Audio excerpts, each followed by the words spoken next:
we've got all of our intrepid crew with us, so I think it's about time that I turned off the rumble of the engines, turned off the intro theme music, and engaged our intro video. Back in a few seconds, folks.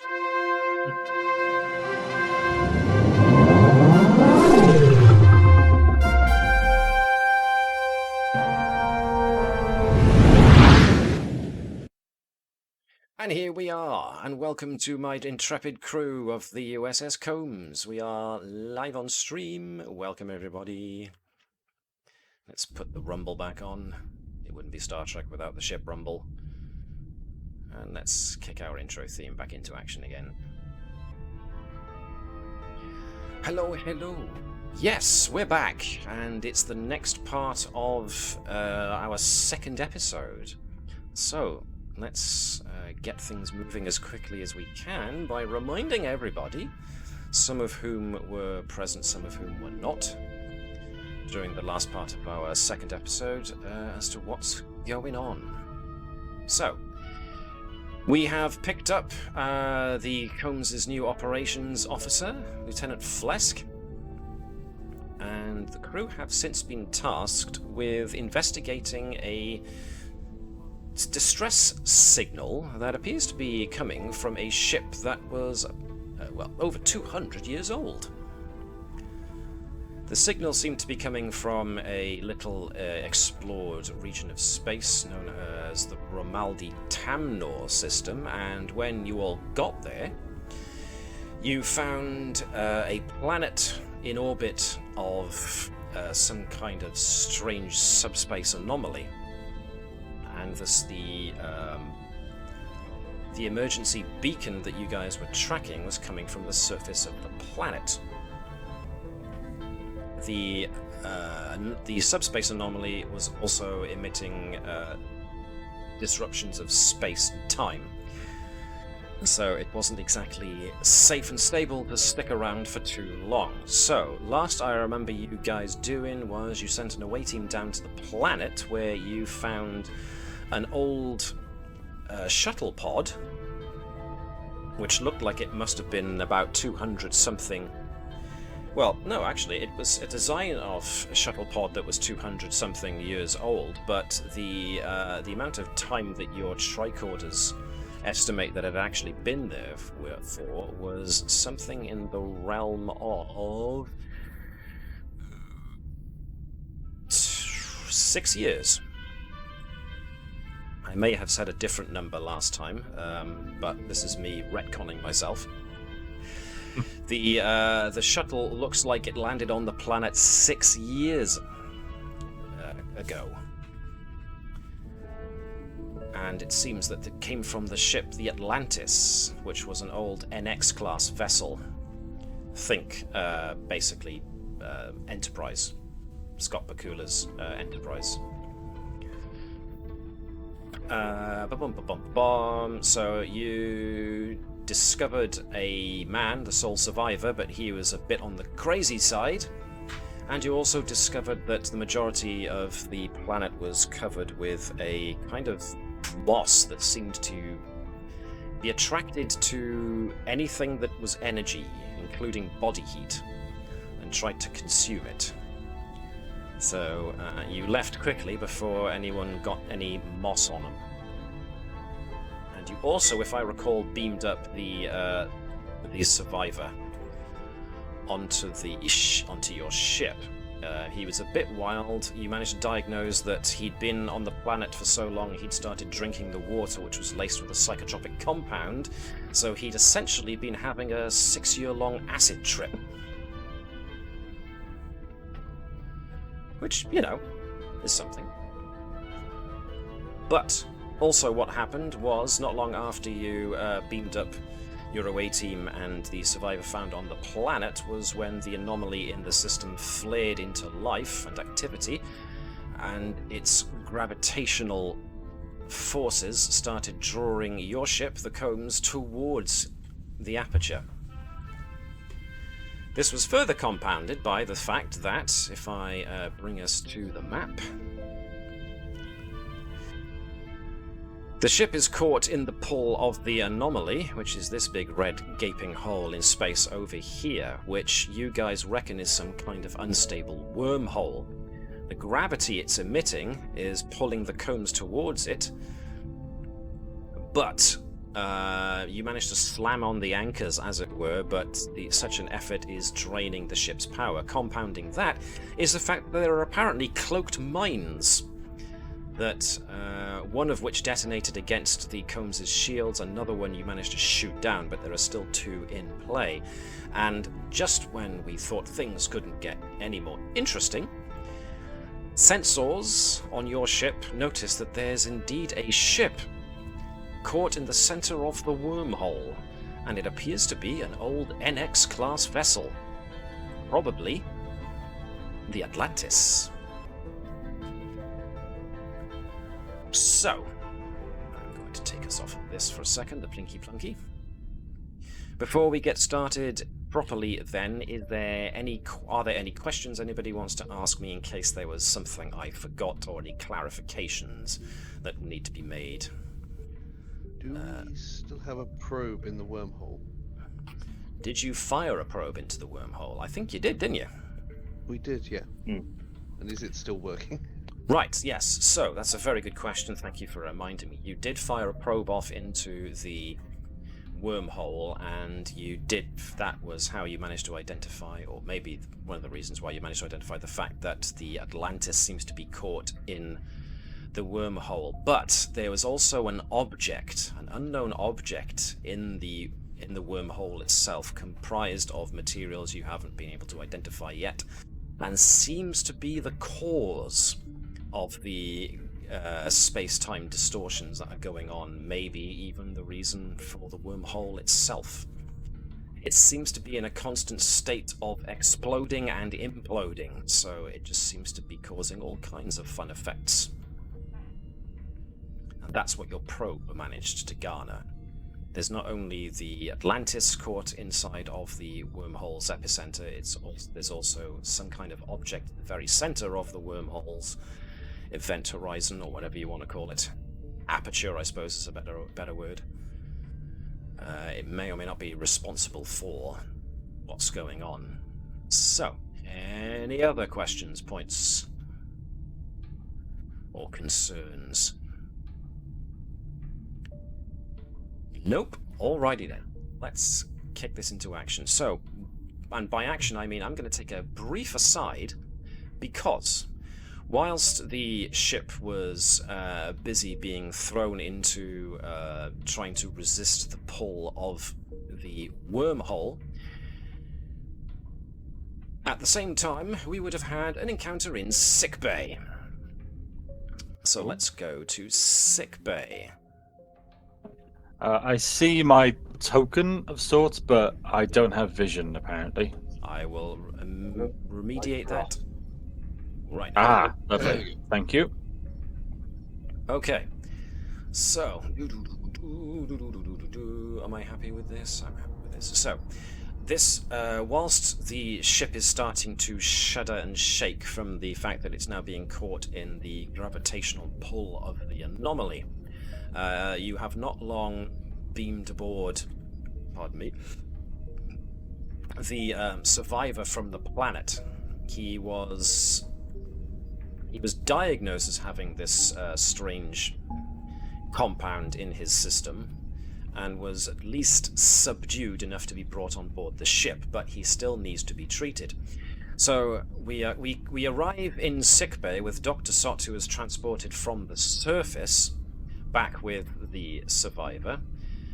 We have one of the medical nurses and the EMH. And we find ourselves with the EMH and Dr. Sott in a bit of a, shall we say, discussion over who should really be treating the patient. So the EMH harps on to Dr. Sott. Whilst you were away on doing whatever it is you do on the planet's surface, I was called upon to fulfill your duties, and so I will continue to do so while we have a patient on the biobed. And he makes to try and nudge Dr. Sott out of the way. How's Dr. It's the Sott taking emergency this? medical hothead. Not particularly kindly.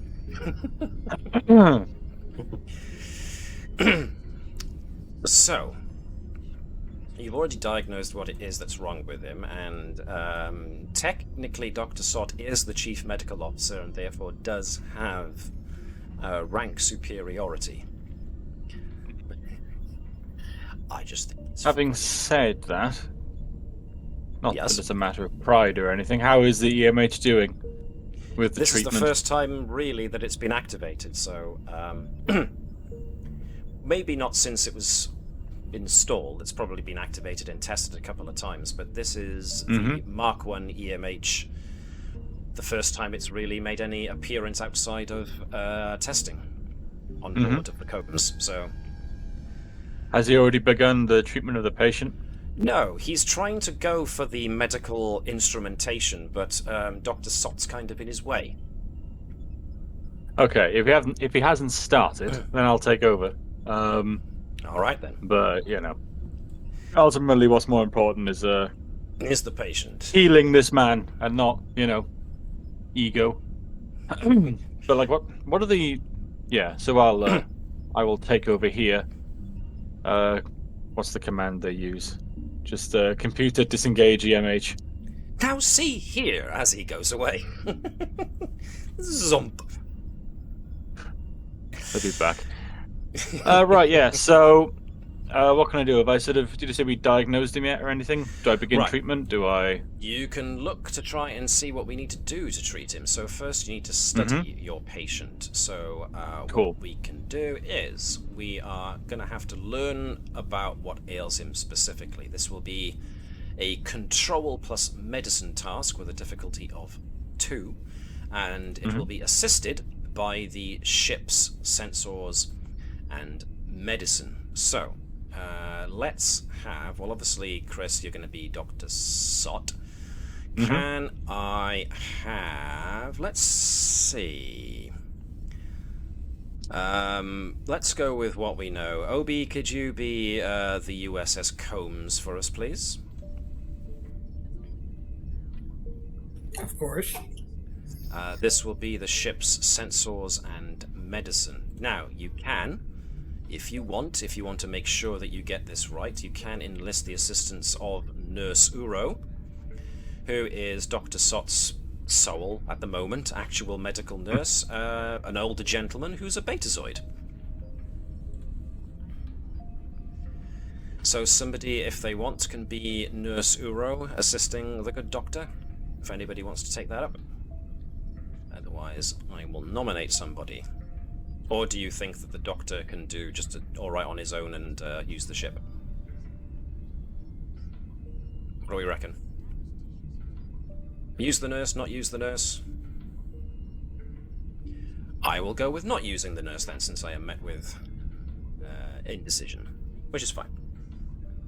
Let's see what the dock and the ship can manage. So, once again... So since we're using the sensors, would we take advantage of the advanced sensor suite?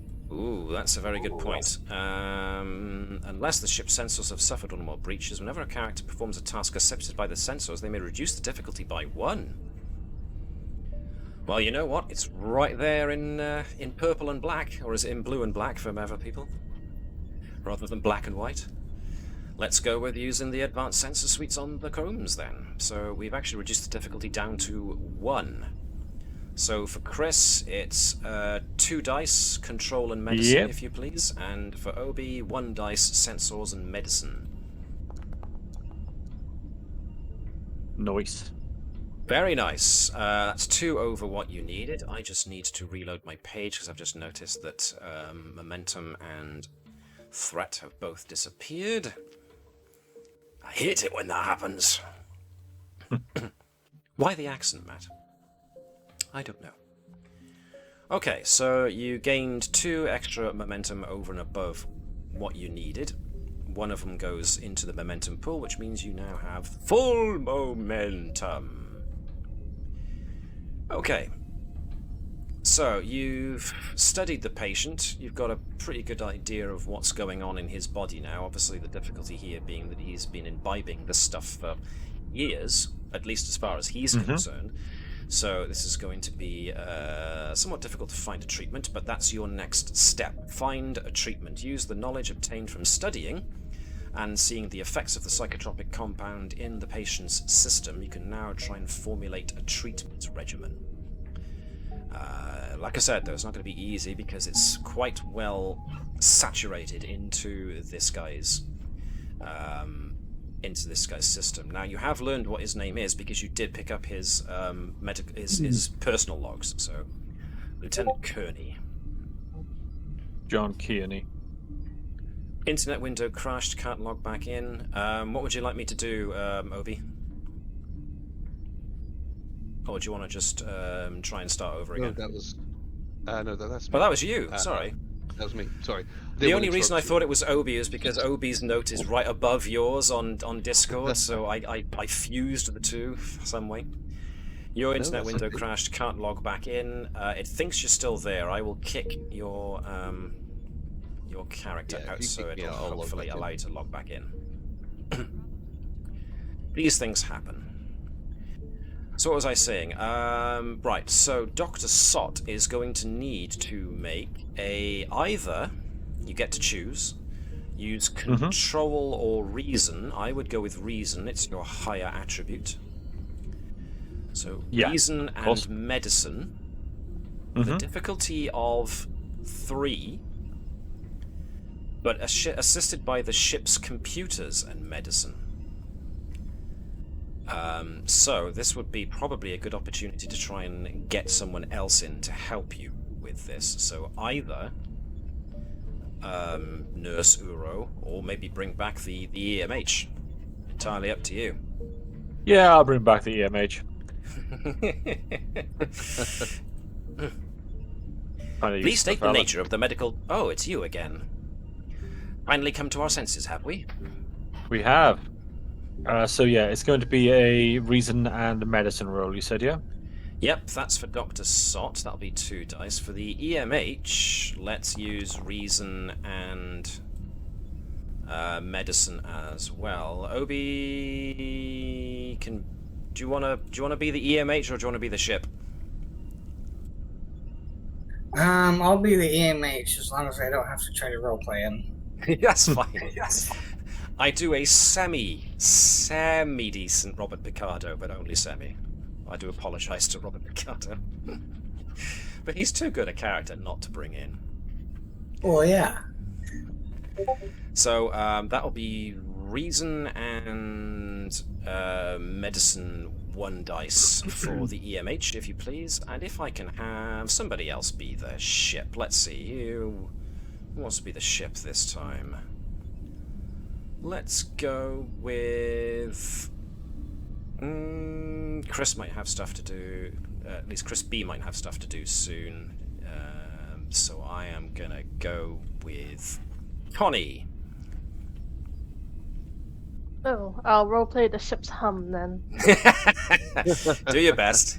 We Where's won't ask you to do the accent. Where's the EMH? Oh, right, yes, sorry. Did I put him in supporting characters, I think? Yes. So if you find USS Combs and crew and ships, there should be a subfolder for supporting characters. Yeah, Hopefully. I'm looking. I see the captain, the comms. Did I not give him permissions? I will change that now. Boosh. Yeah, there it is. Nice. So, Connie, if you can be the USS Combs, you get to give me a single dice of computers and medicine from the Combs, please. So, and what were we using for the The doctor? EMH was reason and medicine. So, sorry, Chris, I sorry, can't roll. get into the game. Does it think you're still logged in? No, it says that I was not invited to it now. Yeah, Right, I game will is send you the private. invite link. Sorry. That's fine, that's fine. These things happen. Sometimes it loses the session, so it doesn't remember who you Man are. overboard. Yeah. Yep. There's a mark off the starboard bow. Floating aimlessly in space. There we go. Let me- It must have forgotten your Yeah. session and then thought you were not supposed to be in here. Yeah. Looks like we all Yeah. smashed our rolls at least. You did! Those are 4 successes out of the... let's see, you got 3, you didn't use sensors, so yeah, 1 over and above what you needed. Nice! So... You've now managed to puzzle out a treatment for Lieutenant Kearney to be able to overcome his affliction. Now you need to administer it. So using a hyper spray, you can now administer treatment to counteract the psychotropic substance and begin the healing process and the damage caused to his nervous system as a result. So this is going to be an insight and medicine task. No assistance from the computer. So, once again, somebody can assist as the EMH, somebody can assist as Nurse Uro if they want to. What happens if I like complicate whilst administering? Do I like hyperspray myself the entire dosage and then like travel back in time through the Guardian of Forever and like just ruin everything? Well, that's for you to find out, really, isn't it? So yes, this all comes down to, this is going to be a insight and medicine with a difficulty of 3. So if you want to, if you want to keep the momentum going and think you're doing well, or you want to get some help in, looks like Obie has rolled as the EMH, Chris has rolled as that, that's 2. You need 1 more, so how about we call on Dave to jump in as Nurse Uro? Assuming you have access to Nurse Uro. Let me make sure you have access to Nurse Uro first. Where's Uro gone? You do. Cool. Dave, you with me? Yeah, I'm here. Yep, you've already go there. Okay, so roll. Let's see. Don't forget, medical diagnostics as a focus can apply here, so... Medicine and reason. That was the one. Insight and medicine, pardon me. Insight. 1 dice. 1 die. 1 die, 1 dice? I forget. Either way, you rolled a 19. Okie dokes. Alright, so the good news is, even though Dave just about nearly drifted onto what could have been worse. Alright, so the treatment is taking a bit of time. Yeah. And you may have given him too high a dosage. As such, the patient is stable but will be in a coma for a good couple of days.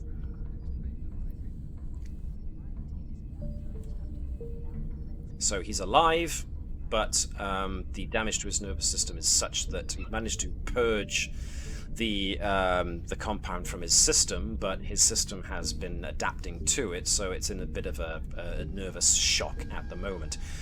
And feel free to have everyone in the sick bay give me the Star Trek jolt as the ship feels the impact of the first mine. Dr. Sot goes flying. As we jump ourselves back to deck 1. Right. Back on the bridge. We have the problem of the fact that the wormhole has opened and is drawing the ship in. The ship has limited power that it's able to draw upon in order to keep the ship at the distance that it's at.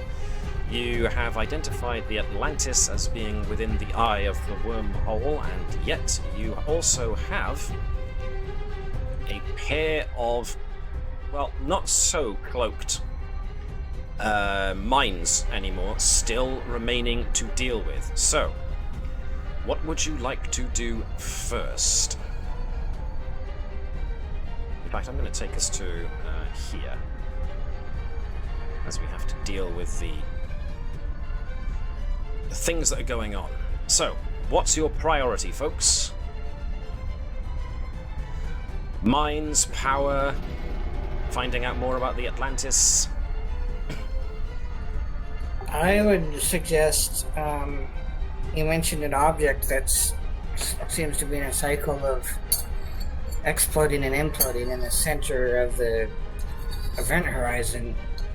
Maybe we can, if the probe is giving us some information on that, maybe we can try to theorize what its deal is. I've got the focus of metal manufacturing, so I could try and do something with the focus. Could analyze Nice. Let's bring us back to the bridge then, so that we can get easy access to our characters. Pleasc does indeed have manufacturing or metallurgy, so could have a good old go at a look.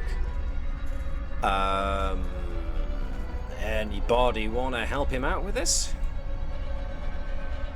I mean, I've got parent figure, so we can ignore a complication. So yes, so it would behoove somebody to help. So, I mean, Obie made mention of this, suggested the course of action, so perhaps Baruva could assist by basically giving instructions on what to do. Yeah. Well, maybe I can use my plan of action. Yep. Sound like, right, guys? This thing's in the center of everything, literally. So let's figure out why it's doing what it's doing.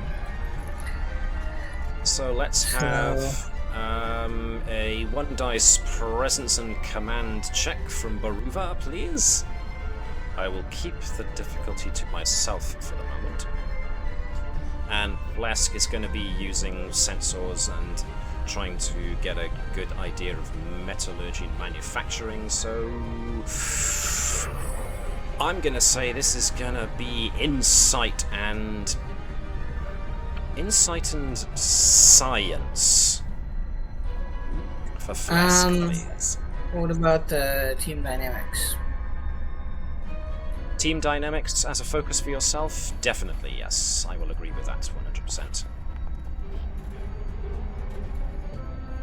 So, that was apparently the EMH. Nope, there we are. Caught up with us again. Baruva. 0 successes, so it's all on Pleasc. Let's see what Pleasc manages. I think we should use a thingy of momentum. Yep, you can buy an extra dice by using a point of momentum from the pool, since you've got a full pool again. Yep, I'm up for that. So if you succeed, we get 2 bonus momentum. So it would be good to use momentum for this for sure. Yes. We'll hopefully get it back. Nice. Okay then. The only way is up. So you can roll 3 dice rather than 2, please, Mark. Okay, no complications, 2 successes. Nice, which means that you actually gain bonus well over and above that, which you can use to obtain information. Okay. What you get from this is that, yes, the object at the heart of the wormhole does appear to be the source of the strange gravity readings. However, the... let me see, where's my notes? The metallurgical composition of whatever the object is at the center of the anomaly is made up of... excuse me. Is made up of alloys and metals that you've never seen before, and certainly there's none that are on file, which suggests a number of things, but I will allow you to draw your own conclusions. The power output coming from the fact that this thing appears to be phasing in and out, well, not phasing in and out, but it is doing that exploding, imploding, exploding, imploding thing over and over and over again. So there's some kind of quantum anomaly going on there. Any more information you can glean since you've got so many successes there? Yeah. A photon torpedo blast could maybe give you a small reduction in the gravitational output and allow the combs a bit more distance, but it won't allow the combs to escape the gravitational pull.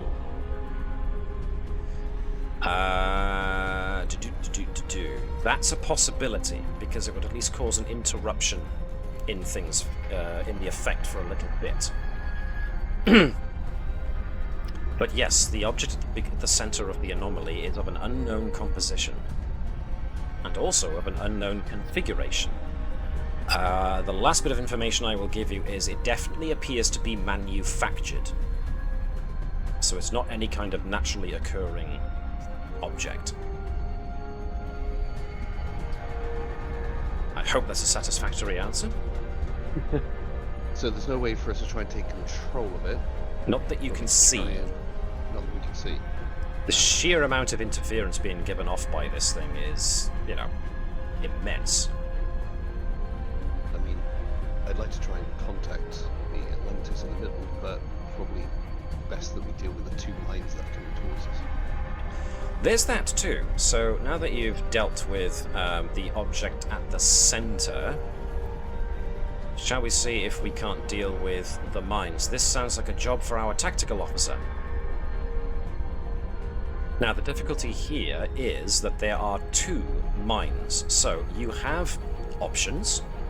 Option 1 is to take them out one at a time. So shoot another one now, see if it blows up. But that means that if you do that, if you have that course of action, the other mine gets an attempt. Put my teeth back in. There we go. So if you opt to only shoot one, that means the other mine gets a chance to come back at you, which means your helm officer will need to pull a maneuver that's going to be very difficult when you've got a wormhole trying to drag you in, to try and see if you can get the Combs to dodge. You can try and shoot both by making multiple shots, but it's going to require you to spend momentum to split your action to fire twice, and the shots are going to become more difficult as a result. If you end up doing the second one, I can assist to hopefully negate any complications that may arise. Mm-hmm. So you're probably going to see... To our tactical officer to pick.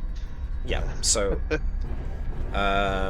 Chris B, as Gerkow, is going to be rolling 2 dice. The ship will assist, which is an extra dice. If Pleasc is assisting as well, that's an extra dice. You do have either one more dice you can buy using momentum, or you can have one more person assisting. Or one of those who are making the roll, either Pleasc or Gerkow, can spend a point of determination to gain an extra dice, which is automatically rolled a 1. So it's up to you to decide which course of action you think you should take. Feel free to, everybody weigh in on what they think would be the best course of action. I still have 2 determinations, so that's... I've got a full. You got a full lot of determination, don't you? Yep. So I'm open to. I'm happy to spend one to get an extra dice. Okay. What we'll do then is we'll have Chris as Gerkow, Mark as Pleasc. We'll have Dave be the ship this time. So this comes down to the idea of if you're using determination, then you should need to justify it by use of one of your values. Easily, it could be every problem has a solution. But So the question I have to ask now is, are you trying to take them out one at a time, or are you doing the multi-shot attempt? probably for the best, we go for the multi-shot. Right. Now, you do have a slight advantage in that the Combs is equipped with phaser arrays, and phaser arrays have the spread ability, quality to them. So if you manage to roll any 5s or 6s on the damage dice for this phaser arrays, it'll tap off a secondary shot, because phasers are sometimes shot at in multiple spreads. So you have that chance. So if we're doing the multi-shot, this is going to be a difficulty 3 shot, but no, difficulty 3 should do it nicely, actually.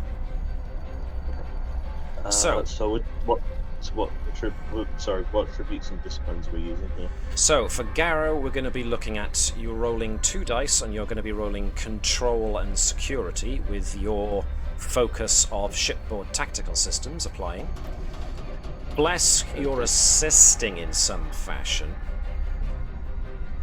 just so you can use your parent figure talent. So let's go with You don't really have any focuses that really apply here, so this can be just using sensors to try and guide or give him a firing solution. So this could be reason and security for Pleasc as he tries to help Garrow plot out a solution. Okay, And so I can use focus and determinations on this Yes. Hold off on rolling yours yet. We'll get the 2 who are assisting you first. Dave, if you can be the ship, the Combs will expend a point of power to fire its weapon systems, which means you're down to 4. But Dave, you get to roll the ship's weapons and security. 1 dice.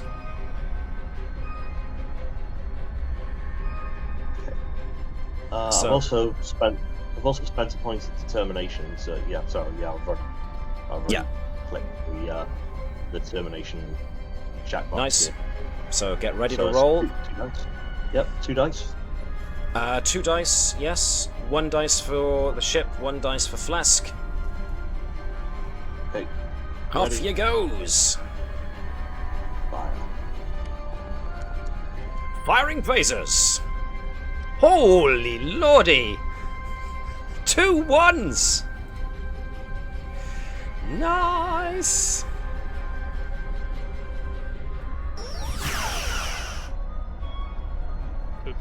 So let's want me to do the ship? Yes, please.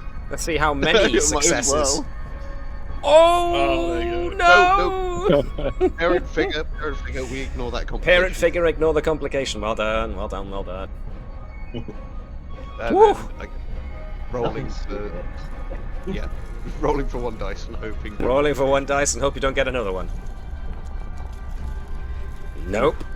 You got an extra success. 5 successes overall. You needed 3. You got 2 over and above, which means, Dave, since you're the ship, can you give us the phaser arrays damage, please? And then I'm going to roll 2 extra dice afterwards.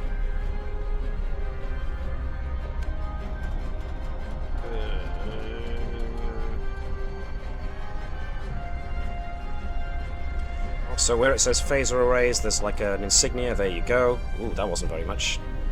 And if you can roll 2 more d6 for me, please. We can blame Dave now. He rolled a complication and he's rolled low on on damage. Now you can 2d6, yeah? 2d6, please. Do we want to spend a momentum to... Well, I was going to just mention this.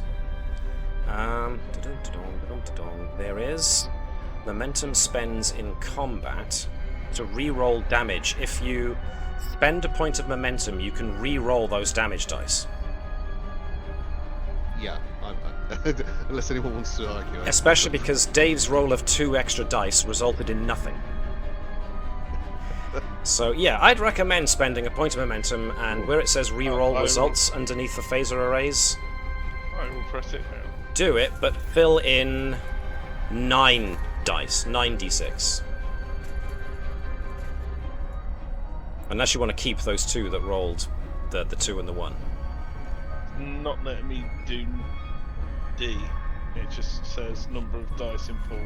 Okay, just put 9. Just put in 9, yeah, I'll do. Roll them all. That's better! Look at that! Alright, nicely. So, once again... Ba-boom! 6 successes, and because the phaser arrays have got, like I said, I'm going to check it again just to make sure I'm not making this up. Yeah, spread fire and area. You have done spread fire 5 times, so what that essentially means is that the each mine takes 2 hits to the tune of 6, and then the second shot does 3, 4, 5, 6 twice, 12 on each. Bye-bye mines. So that was a near. It was nearly a miss, but with some quick recalculations of the firing coordinates, the mines are struck and destroyed. Ba-boom! And detonate before they can impact the ship.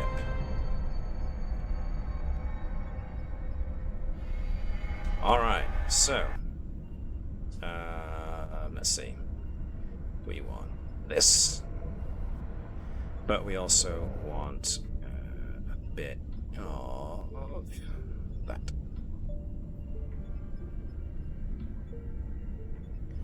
Alright, so the immediate threat to the ship has been dealt with. You are now left with the fact that the ship now has only 4 power remaining, and that will only last so long.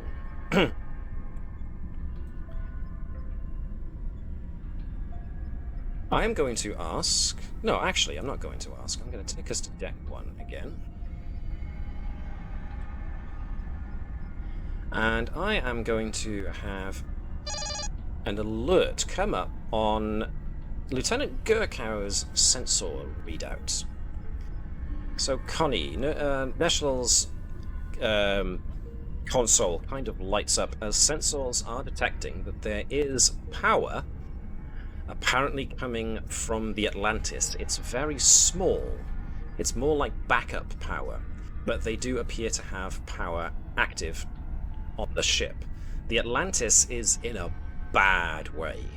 The thing has got crumpled decks. It looks like the ship has got some structural breaches in more than one place, but there do appear to be life signs.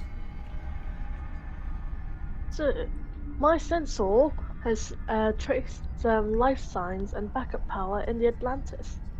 It seems it's still functioning, even if it's meager. That would suggest that there are still crew members on board who require our assistance, says Captain Sobek. This complicates matters somewhat. Suggestions, crew. Definitely one of my values is can't walk away. Haha. I'm wondering if there's a way for us to boost our power so we can try and pull the ship out, or try and fix whatever's on the Atlantis or help guide them. Can we get like How a close Can we get a transport can we lock on get them? without being in the point of no return? Okay, so Chris there said, can we get a transporter lock? Obie, what was it you said, sorry? How close can we get without there being at the point of no return? Good question. Right, so, transporter... Go on, sorry, Chris. I have the always have an exit strategy value here, so yeah. Again, how do we? What point do we say, look, we need to go now? Okay. So to answer the safety question, as soon as the ship gets closer than this point, is when the gravitational pull of the wormhole be too powerful to escape. Right now, the Combs is holding its position, but only managing to do that because the engines are going full output. And as such, the ship is losing power because so much energy is being thrown into keeping the ship on this current space. The question of the transporters. At the moment, it seems that transporting over to the Atlantis would be difficult. The interference being given off by the wormhole itself will make transporting over difficult, and it doesn't help that it seems that the Atlantis at the moment isn't registering an active transporter pad on their end. If their transporter pad was active, it might give your ship something to lock on to. But at the moment, you don't appear to have that. At the moment. As for... somebody mentioned the idea of maybe trying to tractor beam the ship out. Yeah. Mm-hmm. That might be possible. However, you would be contesting... because a tractor beam is essentially almost a gravity beam, if you like. And you would be contesting with the wormhole's own gravitational effects. I've focused in electroplasma power systems, and what I'd want to do is look to boost the power of the ship so we can maintain wherever we are, and also have enough energy to try and do that. So before we tried it, I want to boost the power first. Yes, Dave. Just to point out, if we do anything with power, You've got. I'm giving it all she's got. Yes. Which can restore power equal to my engineering score. Ooh, that is a good point. Nice. We used power to fire phasers, so we probably best do that now, actually. Roll 1d6 for me then, please. It's a challenge thing. Yeah, a challenge dice is basically a d6. Did you want me to Just roll one, perform please. challenge? Yeah, Do you roll want one me to press challenge die. perform challenge? Okay. Yeah, one challenge dice. Yeah. Perform challenge. Yeah. Let's see what we get. A 2. So you didn't roll an effect, which means that, when the phasers were fired, they did consume power. So, idea. But yes, Tavish does have that ability to try and reduce the amount of power draw that's being done on the ship. In addition, when you succeed at the power management task, you restore power equal to your engineering score rather than only 1. You may increase this amount by spending momentum.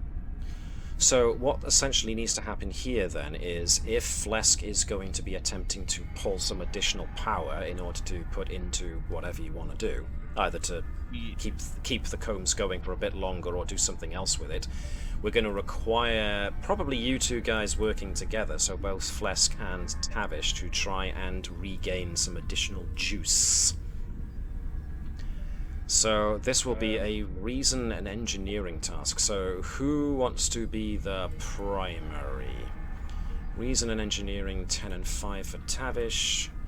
Reason and engineering 10 and 5 for Pleasc. So both of you are about equal in talent in this regard. Seeing as I was going to say it's more of a task for him than it is for me. Cool, I'll take it then. So Tavish can assist so that you can use your giving it all she's got talent. Yes. So that when you succeed at the power management, you restore power equal to your engineering score. which is huge. Yes. So we'll be requiring 1 from Tavish, 2 from Pleasc. Yes, Dave? Focuses power systems. Absolutely. Same goes for Pleasc, electroplasma power systems. Let's see if we can't coax a little more juice from the old girl. I say old, she's brand new. Sorry, Combs, I didn't mean it like that. Cool. Yeah, He says so as he we've got, strokes the warp core apologetically. People Yeah. warp core. We need extra power. We need to restore power, and we're trying to get some extra power as well to try and pull the Atlantis. a Or bit do closer. whatever with, so... Yeah. So, let's see. This is going to be... Usually restoring power is an internal systems jobby that requires you to give me either daring or control and engineering. So 1 dice for Tavish, Go. please, and 2 Daring. dice for Pleasc, unless you're spending momentum on getting extra dice. Right. You want Or... daring or control? Yeah. Yep, your choice. Either daring or control.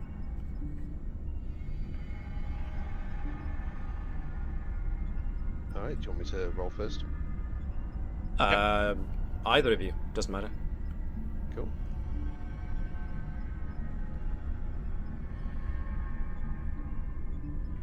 Boosh.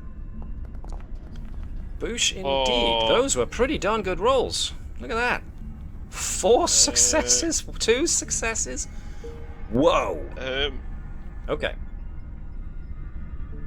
Did you want me to roll by challenge dice? No, there's no need because you're restoring power rather than using it. So, okay.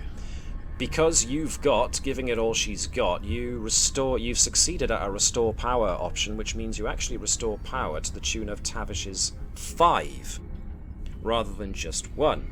1, 2, 3, 4, 5. So power shoots up as both Tavish and Pleasc manage to use some little known and little published aspect of power management in warp cores and EPS conduits to pull some extra juice from the core and store it, so that you've got a lot of juice now to play with. Not only that, but you earned 2 momentum over what you needed. Actually, you got a lot more than that. You earned 4 momentum over what you needed. Should have been using our momentum more. So 1 of those momentum points can go back into the pool to give you a full momentum pool, which means you've got 3 left over, which you may as well spend on getting those extra 2 points of power, so you're back up to full again. Yep, yeah, do that then. Yeah, let's do that. Boing! Alright, there's a sudden huge hum that goes through the ship as the Combs just powers up. And you start to feel a very definite thrumming go through the decks as the ship is suddenly filled with power once again.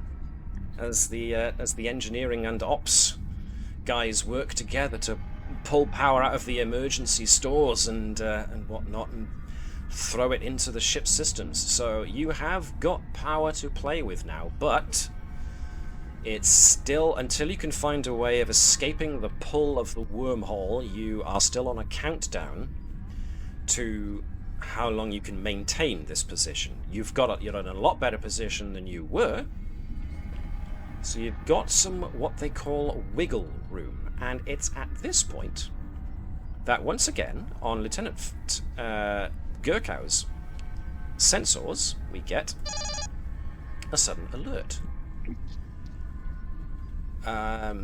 Sensors targeting the Atlantis have suddenly registered that the transporter pad on board the Atlantis seems to have gained power and is now active. So we can now transport over the passengers of the Atlantis, or the crew. Do we want to make sure we know what we're transporting onto the onto our ship, or shall we just have a security complement in the transporter room? You make for a good point, Lieutenant. Do we Should wish we to send beam an over a away delegation team? first? Yes, exactly. Like Well, their if engine. we can And pardon my interruption, Captain. If we can somehow get somebody over there safely, perhaps they could work on the transporter pad on their end. Indeed. I have a specialization in, a focus in transporters and replicators. So I can't walk away as a value. I would happily nominate myself. We are also in the strange position of having to deal with a ship and a crew that are out of time, and thus we must tread carefully with how much involvement we enact, just in case we end up sending them back to their own timeline.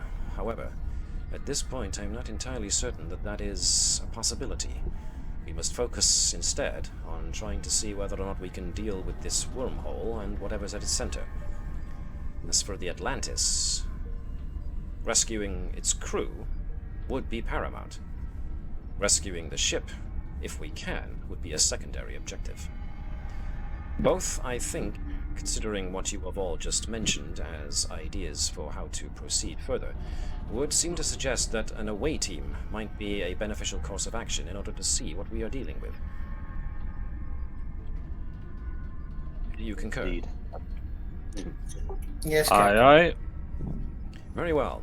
Number one, put together an away team and prepare to beam over to the Atlantis. All right, he'll put together his normal bunch. Which, for the benefit of those watching for the first time, would be... The player characters. well-rounded, yes. So, well, yes, you have to probably take security with you, so that definitely means Gerkow. Pleasc can't walk away and has focus on transporters, so it'll be a very good choice. The Doctor, of course, Tavish can help in case there's power. Maybe she can help get the power going again. Yeah. Maybe. For Tavish, this... Sorry to interrupt you there, Obie, but for Tavish, this does actually, if she thinks about it, provide a very unique opportunity to see what an NX-class ship was like. This would be like, you know, going into a living, working museum. Before she goes, she'll say to Ensign, I don't know. ACOS? ACOS, don't damage my ship. I'll be back soon. Ensign ACOS, if we recall last session, was originally called Ensign Bright Future by Obie coming up with a name off the top of his head. So we decided to actually give him an Adosian name, and so I dragged out ACOS, so hopefully that'll do. ACOS is actually on security, but does have an expertise with shields, and so was brought down to engineering in order to assist with keeping the shields up. So Ensign ACOS being suddenly left in de facto charge of engineering, he's very much a case of, oh, yes, sir, Lieutenant. Okay. If you It's been don't, a if you don't, my hyperspell is coming out. Yes, sir. Immediately, sir. I will do my best, sir. You, show me what you do. He walks over to one of the engineers. And of course, it would be remiss if you, just in case you're expecting trouble, it's always worthy to have your resident Tellarite as backup, because, hell, Neshlel's a firecracker, as we've discovered, so... Plus, she's Chief Science Officer, so it's always good to have Neshlel. All right, then. So, it's time to You send... never know what's going to need punched. Exactly. Mm-hmm. Somebody might need a fist in the face. I believe they call it percussive adjustment. Most of us just call it a fist to the face. Right, so... we are going to need to... So you're going to need to draw power to the transporter, but because you've freed up so much power, that should not be a problem whatsoever. So this is going to cost a point of power from the pool, but you fully recharge the pool, so that is groovy. We are going to require somebody to transport folks down, so this could be an opportunity for Pleasc to input a transporter program. keyed on a timer so that he can actually get onto the transporter pad himself. And the ship will likely assist. So this will be for Pleasc, a control and engineering task assisted by the ship's sensors and engineering. As Obie has mentioned before, because the ship has got advanced sensors, the difficulty goes down. I've also got a focus in transporters. So that will be groovy. However, the complication range increases to 4. You are transporting aboard an older class ship with older class transporter pattern buffers and the like, which is currently stuck inside of a wormhole. So this has great capacity to go wrong. Yeah, it might be worthwhile spending a momentum to give an extra dice. So, use yep. a determination, because desperation breeds inspiration. Oh, I like how this is going. So yeah, I'm gonna use a determination. Connie, if I can get you to be the ship. The ship will be rolling 1 dice and be using sensors and engineering. Do we want the ship to spend a momentum to get an extra dice as well, seeing as it's so complicated? Yeah, playing it safe, and we've got a full complement of momentum. You could. So we've got to save it all for the final boss. Stop metagaming. Never mind. Well, we keep getting it back, so I reckon we should spend it. Yeah, by all means. Yeah, no, that's fine. Yeah, Okay, cool. The ship should roll. What was that? Yeah. So if Connie, if you buy 1 extra dice for yourself for the ship to roll 2 dice. Mark, you cannot spend any further momentum because you're rolling 2 dice and you're using a determination which fills the maximum of 5 dice that we're able to use. So Sensors engineering 2 dice. yes, please. So I'll take off your 1 momentum. point of momentum. So that's 2 successes. That's not bad at all. And no complications. So Mark, no pressure, but 3 dice. it's all on you, baby. Not 3 dice, just 2 dice, and tick the determination box. Oh, 2 dice. It'll automatically roll for the extra dice. It's fine. Ah, gotcha. Move that back. Oh no! Right. Those are 2 complications you have just rolled. If you want to re-roll those 2 19s, somebody, not necessarily the person who rolled it, some peeps, because this involves the entire away team going, so anybody who wants to spend a point of determination can re-roll 1 of those 19s. So, Sure.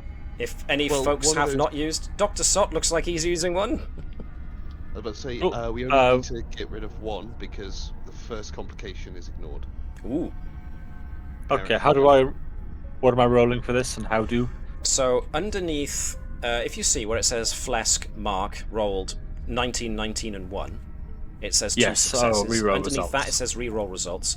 It'll ask you how many dice. Just reroll 1. Cool. And pray it's not too high. Oh. It was almost an 18, but it rolled onto a 4. You're good. Lovely. Woo! As we wipe our collective brows. Now, I hasten to note that Parent Figure says that when accepting or assisting a task, you can reroll, and technically, the ship is assisting. It's a bit of a muddy, bit of a grey area, but for the sake of not having one of the away team actually turn up as a blob of goo, this was probably what needed to happen in order to make sure that everyone got there safely. Sorry, that's me misreading, but thank you. So no, it definitely worked. So we beam to, where are we going? It's gonna be Atlantis Deck D. Now, this is being a bit slow at the moment. It's not registering that I'm changing maps, so give me a moment. While that's going on, I am going to change the ambience.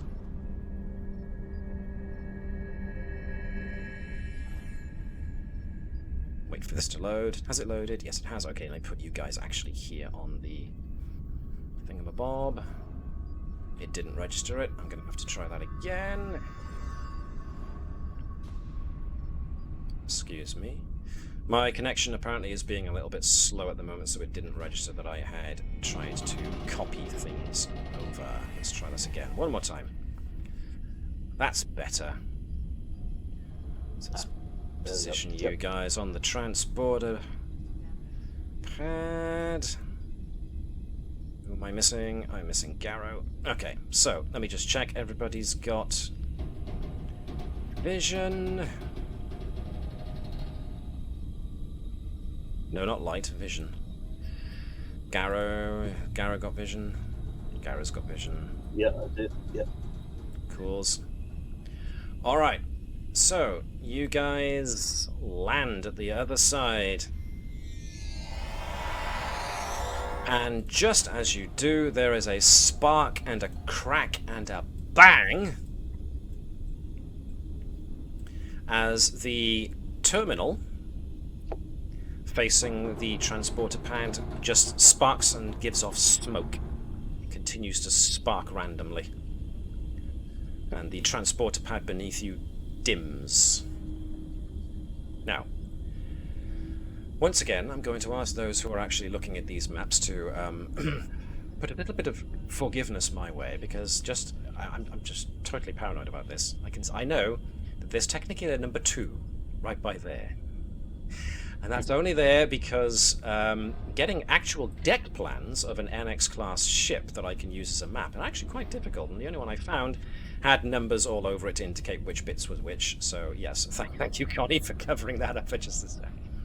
So if we can just forget that those are actually there, they don't represent anything that's actually in the environment that you are in. You find yourselves in a small, cramped, and very old model of transporter pad. So let's see, where are we?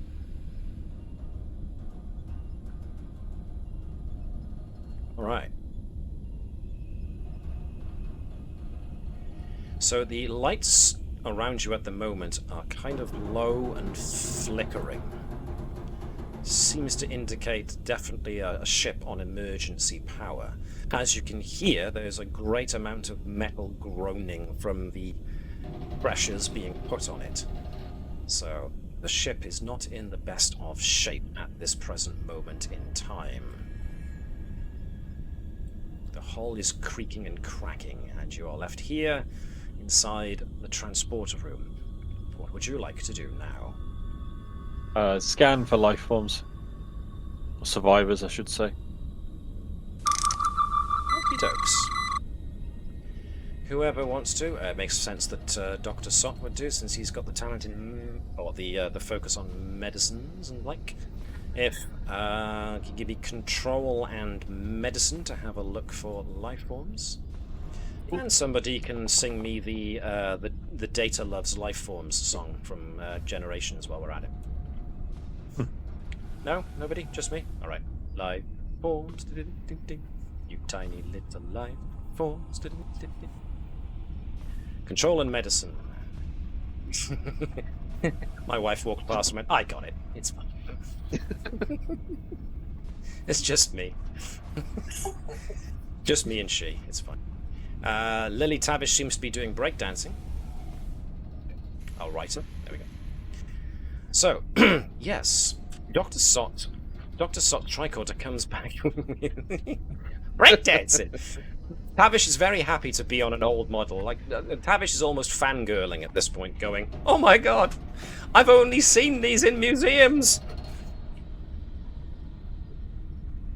Oh, look at this. This is so cute. This is how they used to do pattern buffers. Anyway, Dr. Sott's tricorder picks up that there are indeed life forms outside the corridor. Just as you realize that,